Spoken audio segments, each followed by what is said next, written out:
que ha desencadenado tres sagas distintas, que ahora vamos a ver. Vale, vale. Bueno, en esta ocasión, pues no se me ve a mí por un tema técnico, bien, pero se ve el expositor, que es Pablo Piaggi. Pablo Piaggi es magíster en literatura hispanoamericana por la Pontificia Universidad Católica del Perú y ha publicado este año, ¿no? El libro Explicando el chiste, técnicas de la comedia de Leonidas Yerovi. Digamos, su campo de investigación es la narrativa fantástica, ¿cierto? Pero también pues tiene intereses en el teatro, ¿no? Como acabamos de ver en el título del libro que ha publicado. Bien, entonces la conferencia, repito, va acerca del autor Orson Scott Card, un narrador.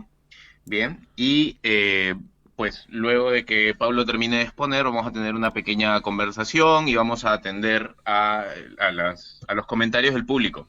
Bien, entonces, toda tuya la audiencia, Pablo, arranca. Bien. Eh, Orson Scott Card es un autor norteamericano. Es un autor que escribe sobre todo fantasía y ciencia ficción. Que tiene mucha influencia, por un lado, de la ciencia ficción tradicional, como Isaac Asimov, y por otro lado, eh, influencias históricas, sobre todo a nivel de eh, batallas en el aspecto militar. Y una tercera influencia es su aspecto religioso. Él es mormón y lo que es curioso, vamos a ver ahora en unos momentos acerca de varias obras en las que parece más bien burlarse de la religión. Tiene este toque irónico sobre el tema. Eh, en una entrevista que le hicieron, le preguntaron justamente sobre este asunto. Y lo que él respondió es que, bueno, yo me burlo de la religión, pero no de la mía. Eh, lo que, lo que es interesante, ¿no? Esa forma de verlo. Me burlo de la religión, pero de otros. Bien. Entonces lo que quiero hacer en esta conferencia, más bien, no es, digamos, un estudio original sobre un aspecto específico, que es más bien lo que hizo Renato en la conferencia pasada, sino una especie de introducción a la obra general de Orson Scott Card para aquellos que quieran comenzar a leerlo. Y más bien, este año es un año muy bueno para comenzar a leerlo, ya que la última novela que une dos de sus grandes sagas recién la comenzó a escribir ahora con la cuarentena. Entonces es un año para releer las dos sagas o para comenzar a entrar a este asunto.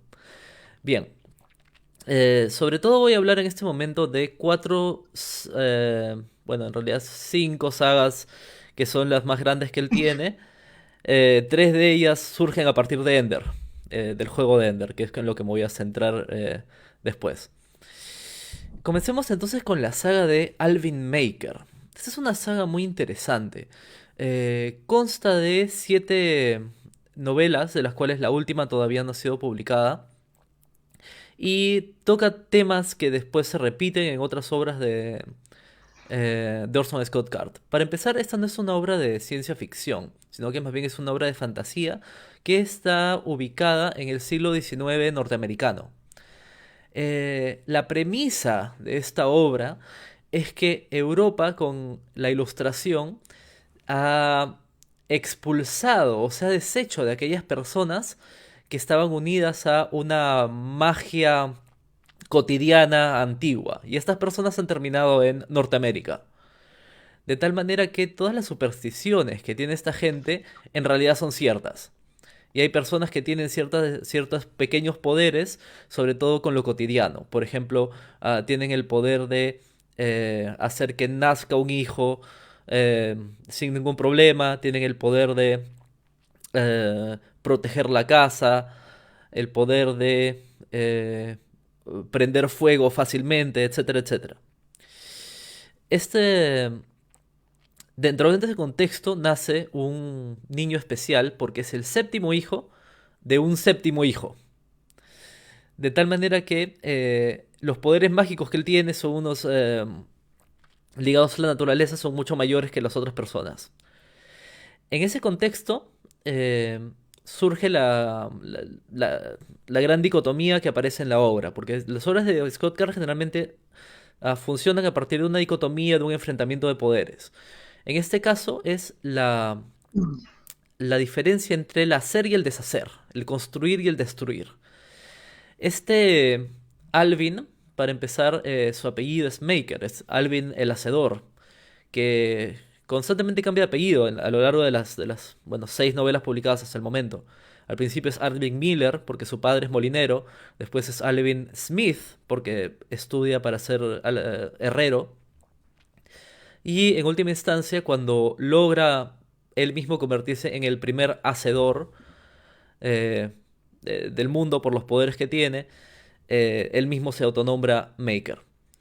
Eh, En esta obra es interesante el tema de la magia. Como ya había mencionado, distintas personas tienen estos knacks para distintas cuestiones de magia cotidiana. Pero eso es en la población blanca. Porque Orson Scott Card hace una diferencia entre las formas de magia que utilizan los blancos, los nativos americanos y los negros. Los blancos, es que más que nada una magia cotidiana, una magia individual en la que cada persona tiene algún poder. Por ejemplo, puede encontrar el lugar donde cavar un pozo, etcétera, etcétera. Eh, los nativos americanos no tienen esta clase de poderes, sino que en vez de utilizarlos directamente, lo asocian a la naturaleza. Entonces lo que ellos hacen es eh, comunicarse con la naturaleza viva de tal manera que la naturaleza los ayude o hable con ellos o les dé fuerza eh, directamente. Por lo tanto, mientras los hombres blancos conquistan el desierto, los poderes de los nativos desaparecen porque esa es tierra que ya no dialoga con ellos. Y los negros tienen esta magia que consiste en construir objetos. Eh, la premisa que, bueno, en una de las novelas que trata precisamente sobre la liberación de ciertos esclavos en el sur, es que los negros son capaces de poner su alma en un objeto al momento de llegar a Norteamérica. Y eso es lo que explica su sumisión temporal hasta el momento de la rebelión. Bien. Como un Horrocrux. Algo así. La idea es que pueden poner su alma para que alguien más la guarde y ahí están todos sus sentimientos, está todo el odio, etcétera. Entonces, lo que queda en ellos mismos es un cascarón. Entonces, no es exactamente como un Horrocrux, pero ah, la premisa de poner el alma en un objeto está ahí. Bien. Eh, es interesante cómo la religión en esta obra, estaba mencionando cómo Orson Scott Card tiene bastante de religión en su obra, cómo la religión aquí está ausente. Eh, es una cuestión que no aparece. Lo único que aparece es esa especie de demonio. Alvin Maker se enfrenta, él es el hacedor, se enfrenta contra el destructor de todo. Y este destructor toma la forma de ángeles, sobre todo, y se aparece a creyentes. Y les indica cómo deben destruir a Alvin Maker diciendo que él es un demonio. Bien. Es interesante cómo, am, cómo esta obra une lo que sería la historia. Aparecen varios personajes históricos, como por ejemplo Napoleón, em, Andrew Jackson, que es este presidente loco de Estados Unidos que mató a un hombre con sus propias manos, etcétera, etcétera. Aparecen también otros menores dentro de esta historia del siglo XIX norteamericano que yo no conozco tan bien. Entonces esta sería, digamos, una saga fantástica que tiene Orson Scott Card en la cual yo creo que puede leerse algunas de los temas centrales que después aparecen en sagas posteriores. Y además, eh, no estoy seguro, alguien quizá haya escrito sobre esto, que esta saga y la de Ender podrían suceder en el mismo mundo. Porque esta clase de poderes, si bien en la saga de Ender no aparecen directamente, puede suponerse que la cosmología que tiene ahí, la idea de que los deseos del ser humano o de los seres inteligentes, de alguna manera llaman a la existencia, aparece de cierta manera en Alvin Maker. Bien. eh, la segunda saga de la que quiero hablar sobre todo está en este libro de acá, que es The Worthing Saga. Worthing porque el personaje principal es Jason Worthing. Esta me parece que es una saga intermedia entre Alvin Maker y el juego de Ender. Es muy interesante en ese sentido. Si Alvin Maker se había basado en el siglo XIX norteamericano y Ender, estamos hablando de una expresión futurista de cientos de años de donde nos encontramos en ese momento, la saga de Worthing es una mezcla de ambas en una forma muy interesante, que es que los seres humanos han llegado a construir un imperio que se expande a colonias en todo el universo, pero ese imperio ha sido deliberadamente destruido y los seres humanos han comenzado de nuevo. Entonces la saga comienza en este planeta poblado por seres humanos que están tecnológicamente situados más o menos en el siglo XIX norteamericano, pero que ya han pasado en ese mundo por el Imperio Galáctico.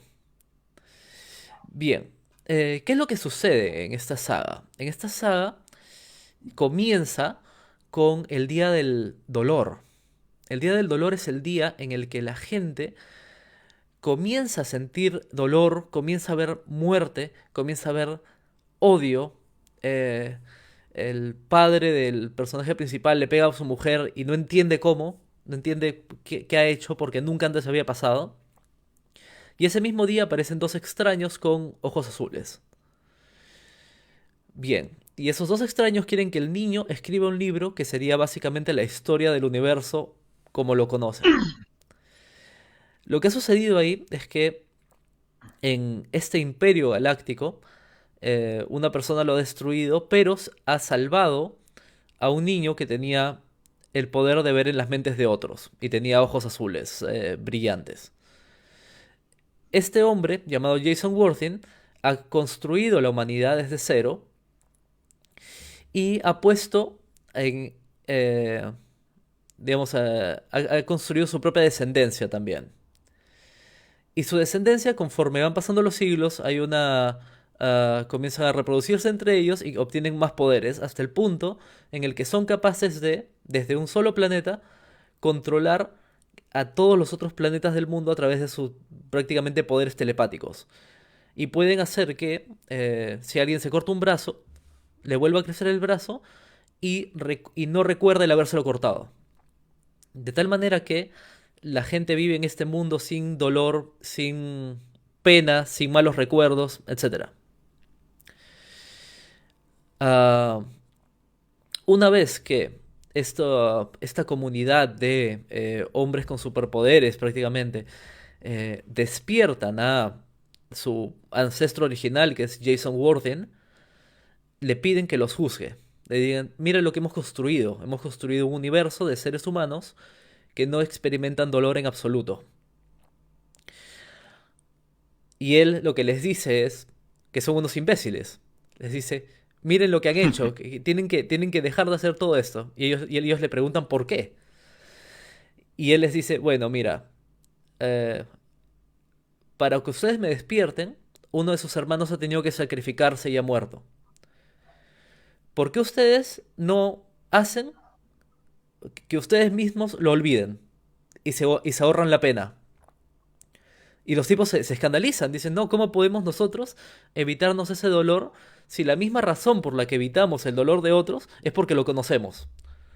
Digamos, si ellos eliminaran su propio dolor, no tendrían razón alguna o no tendrían motivo, no conocerían la razón por lo que lo hacen en otros. Es una... entonces dice, bueno, si no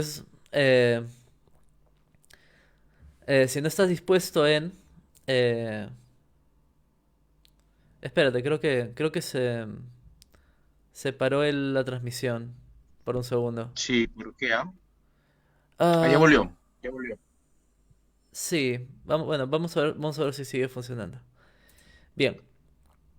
eh, entonces, digamos, lo que ha sucedido ahí, creo yo, que es algo muy interesante, es que eh, Jason Worthing ha resuelto el antiguo problema del mal por la regla de oro. ¿Qué quiero decir con esto? El problema del mal, tal como lo planteó Epicuro, es que, bueno, si existe un Dios omnipotente y benévolo, entonces, ¿por qué permitiría el mal? Si no es capaz de eh, evitarlo, entonces no es omnipotente. Y si no desea evitarlo, entonces no es benevolente. Bueno, lo que ha hecho Orson Scott Card en este caso es resolverlo por la regla de oro, ¿no? No hagas a otros lo que no quieres que te hagan a ti. Entonces, si estos seres humanos no están dispuestos a perder ellos mismos su humanidad, ¿por qué lo están haciendo en los otros? Ah, es muy interesante cómo funciona esta obra. Y ah, para mí tiene mucho parecido con esta obra clásica de Isaac Asimov que es El fin de la eternidad. En El fin de la eternidad hay un conjunto de seres humanos que controlan el tiempo y que cambian cuestiones mínimas para el beneficio humano. Entonces tienen bueno, tienen una forma de ética completamente utilitarista, ¿no? Miden los beneficios contra los problemas y entonces si se van a salvar a 10 personas, matan a una, etcétera, etcétera. Am, en ese sentido, lo que plantea la obra de Isaac Asimov es que por buscar la estabilidad y por buscar el bien de la humanidad, sin permitirle tomar riesgos y explorar el mundo, por más de que cometa errores y haya catástrofes, lo que ha hecho es condenar a la humanidad a estar en un solo planeta, porque todos los otros planetas colonizables han sido tomados por otras razas. Y la novela se trata de terminar con la eternidad, con este grupo de gente, con este aparato, y permitir que los seres humanos puedan tener guerras, puedan matarse unos a otros, puedan cometer errores, con el objetivo de que en última instancia logren avanzar tecnológicamente y logren expandirse. Bien.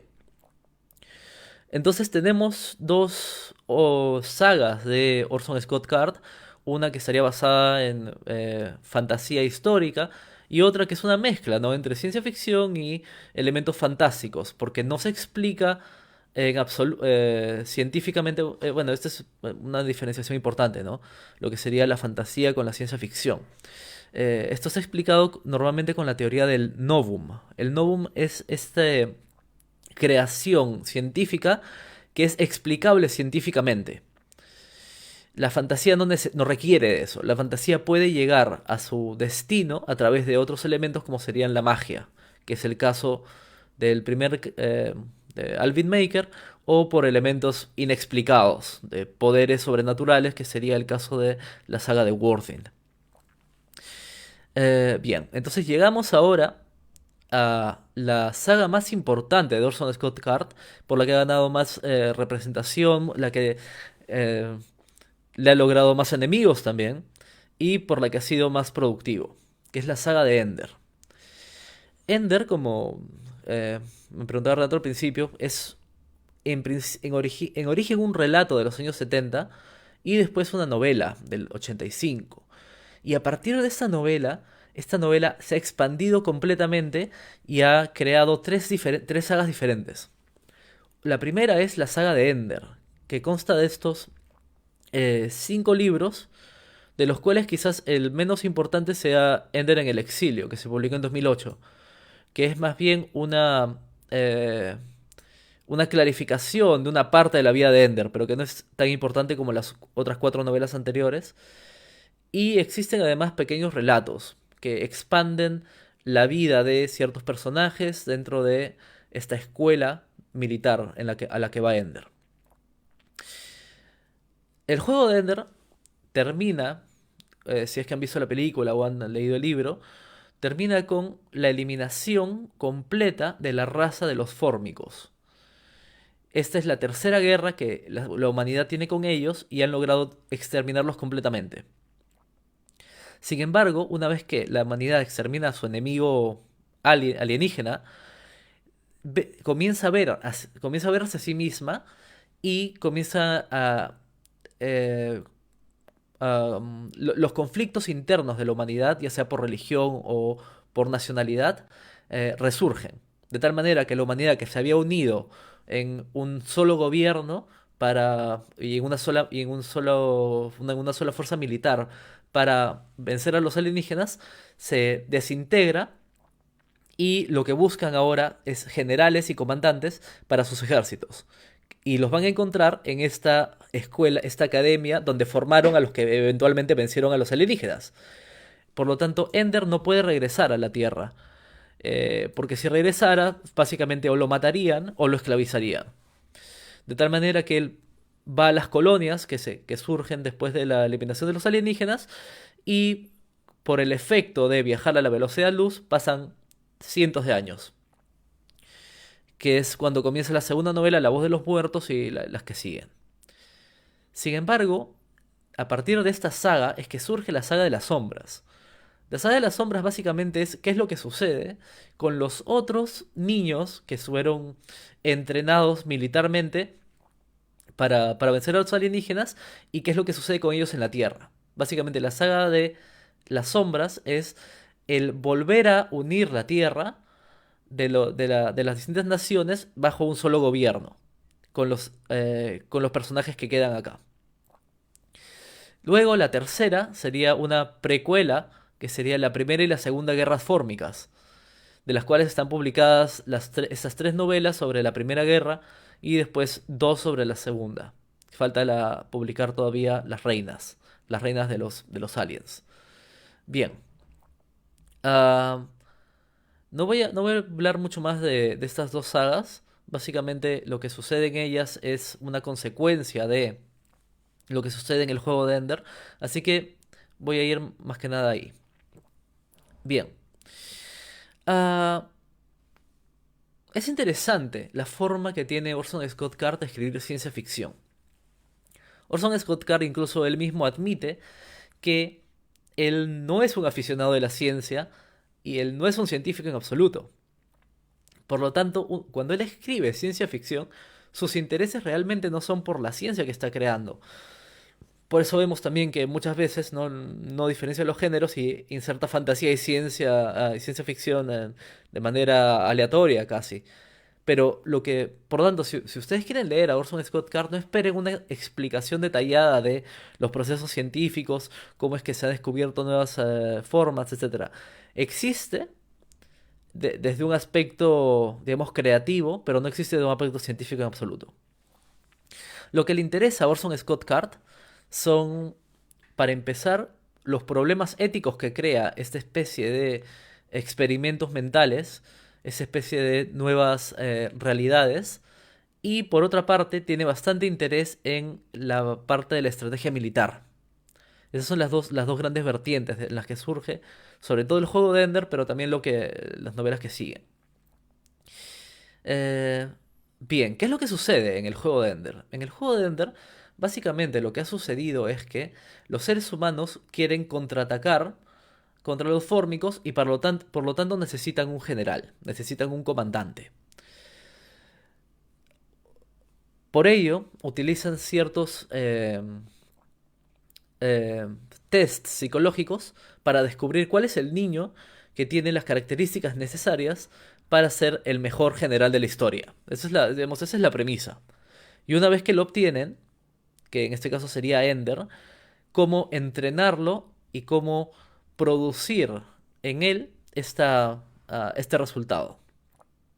Esa es toda la premisa del juego de Ender. Agarrar un niño, saber que psicológicamente puede lograr ser el mejor general y cómo entrenarlo.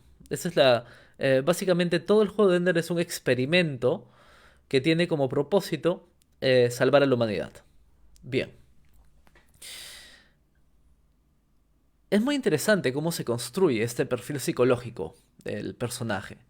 Para empezar, eh, Ender es el tercer hijo en su familia en un planeta que ha completamente prohibido el tener más de dos hijos. Pero ¿qué es lo que ha sucedido? Que su primer hermano fue, pasó el test psicológico y estuvo muy cerca digamos, de pasarlo, pero descubrieron que en realidad era un psicópata. No querían a alguien que fuera tan brutal. Y les dijeron, bueno, ahora tengan una niña. Los padres tienen ahora después una hija, que es la hermana de Ender, pero esta resulta que es demasiado, ¿cómo decirlo? Es demasiado buena. No tiene la capacidad de matar. Bien. Entonces les piden un tercer hijo, que es Ender. Y esto es muy interesante porque en la obra a veces se plantea que Ender es un punto medio, que Ender tiene digamos, la amabilidad, el amor, pero por otro lado es capaz de eh, cometer crímenes. Ah, eso es algo muy interesante porque en realidad pareciera que no es eso lo que está pasando en la obra. No es que Ender sea un punto medio entre la completa ternura y la completa, no sé, convertirte en un asesino serial. No es eso lo que está pasando ah, en la saga de Ender, sino que lo que está pasando es que él es ambas cosas al mismo tiempo. Él es capaz de completamente empatizar con el enemigo, y de hecho esto se dice que es capaz de amarlo, y en ese momento lo destruye. A los 6 años, uno de sus compañeros de clase lo amenaza, y Ender lo golpea tan fuerte que lo mata. De tal manera que pensaban que era como su hermano mayor, pero va el general y le pregunta, bueno, ¿por qué lo hiciste? Y Ender le dice, bueno, golpearlo un poco hubiera ganado una de las batallas, pero yo quería ganar todas las batallas futuras. Entonces la idea es destruir a tu enemigo antes de que pueda siquiera darte un golpe.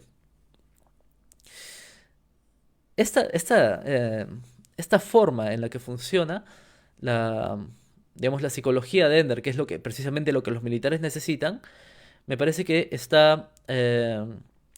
marca precisamente la dicotomía que está presente en la novela. Esta dicotomía tiene que ver con la postura ética y la diferencia entre cómo juzgar una persona. Por un lado, podemos juzgar a una persona de acuerdo a sus intenciones, que es lo que la persona quería hacer. Y por otro lado, podemos tener una ética consecuencialista en la que juzgamos qué es lo que efectivamente hizo. En Ender sucede que si juzgamos lo que él efectivamente hizo, que es matar a un niño, hubiera sido demasiado brutal, pero lo que juzgan ellos es sus intenciones. Y esta es la dicotomía que se desarrolla a lo largo de toda la obra. Ah, ¿Qué es lo que sucede? Sucede de manera muy interesante que la obra compara a los fórmicos, es decir, a estos alienígenas, con Ender mismo. Los alienígenas no conocen el lenguaje humano y de hecho ni siquiera saben que los seres humanos son seres conscientes o seres inteligentes. Entonces, para ellos, matar a los seres humanos es como, no sé, recoger fruta o cortar una planta. De tal manera que Ender, cuando se entera de esto, no, no quiere pelear contra ellos. Porque él juzga que, mientras que las intenciones de estos seres no eran hacer daño, son inocentes de sus acciones. Bueno, el general que lo entrena le dice, estás completamente equivocado. Por más de que ellos no supieran que estaban matando humanos, efectivamente estaban matando humanos. Y Ender tiene que sufrir esta diferencia entre la postura ética que él está planteando o en la que él cree con esta otra que le están dando. Y esto lo vive en carne propia al final de la obra. La premisa es que el juego de Ender es cuando él eh, cree que está jugando un juego, le dan unas computadoras con los otros niños y lo presionan para que juegue día y noche, de tal manera que termina emocionalmente exhausto y físicamente exhausto. Y cuando logra vencer lo imposible al final, le dicen que en realidad no era un juego y que él estaba comandando las naves y ha destruido a estos alienígenas completamente. Bien, entonces, la novela ha planteado durante todo su desarrollo esta diferencia entre juzgar a una persona por sus intenciones o juzgar a una persona por las consecuencias de sus actos. Una vez que Ender se da cuenta de que él, por más buenas intenciones que tenga, acaba de cometer, como dicen en la obra, genocidio, matar completamente una raza, eliminarla de la existencia, una raza de seres inteligentes, ah, crea este choque dentro de él, que es un choque muy interesante. Ah, Porque ¿cómo lo responde? Yo había planteado, ¿no?, que en la saga de Worthing, Orson Scott Card soluciona el problema del mal por la regla de oro. Pero en el juego de Ender parece que lo que nos está planteando es que esta dicotomía entre juzgar a alguien por sus intenciones o por las consecuencias de sus actos es insoluble. No puede solucionarse en absoluto. Entonces, ¿qué es lo que opta Ender por hacer? Es muy interesante. Lo que hace es, para empezar, y esto podría verse quizás incluso cínicamente, prácticamente crear una religión cuyo principio sea juzgar a las personas por sus intenciones y no por sus acciones. Y el principio es que dentro de su propia mente, si, si realmente entramos en la otra persona completamente y lo vemos con sus propios ojos, no existe persona que sea mala. Toda persona merece ser amada o es justificada en sus propios ojos. Sin embargo, cuando él escribe esto, él justifica a los alienígenas tan bien que por generaciones, él, que fue el que acabó con los alienígenas, es convertido en una especie de demonio para toda la humanidad. Entonces, él brinda esta eh, forma de juzgar, el juzgar por las intenciones y no por las acciones, a los otros.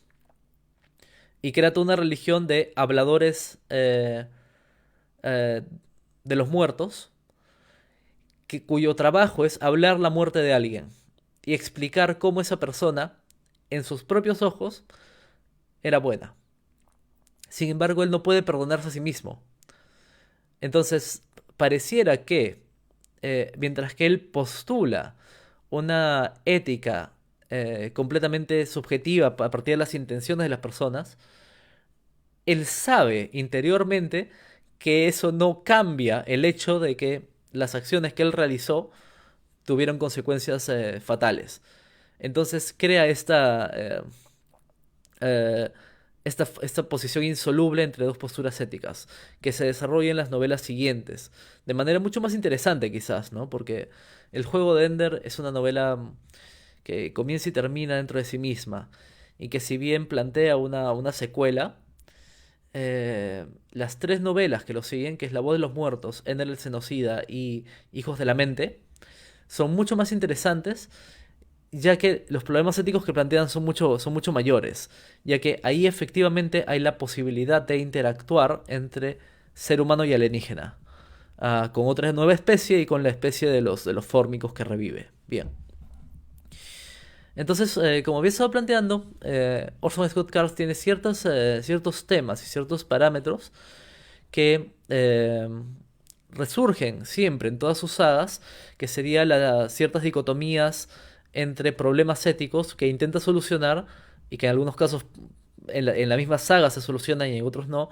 El problema de la guerra o de cómo entender la sociedad y el problema de la religión, que pasa en varias partes. El problema de la religión en Ender es muy pequeño. Solamente se nos dice que la religión ha sido suprimida como todas las expresiones nacionales en este nuevo mundo unificado, pero después eso se desarrolla mucho mejor en lo que es la saga de las sombras, que resurgen todos los problemas nacionales y el mundo entra en una guerra ah, de todos contra todos prácticamente, utilizando a los niños de la flota, estos generales eh, que tienen un cociente intelectual altísimo y tienen precisamente la capacidad, la ambición y la violencia inherente para guiar a los pueblos. Bien. Entonces, creo que más o menos esas son las sagas importantes de Orson Scott Card. Hay una más que no he leído, por lo tanto no puedo hablarles de ella, que es la saga de Homecoming, que es una reescritura del libro de Mormón, aparentemente, según lo que sé. Pero dentro de las sagas en fantasía y ciencia ficción que tenemos acá, esos son los temas principales y recomiendo leerlas, ¿no? Esta de acá, la última novela que aún no se ha publicado, que se llama Las sombras viven, es la saga en donde se vuelve a unir las dos, la saga de las sombras y la saga de Ender. vuelven a unirse en esta de acá que todavía no sale, pero que ya se está escribiendo. Bien. Por mi parte, eso es todo. ¿Renato? Muchas gracias Pablo. Pues bien,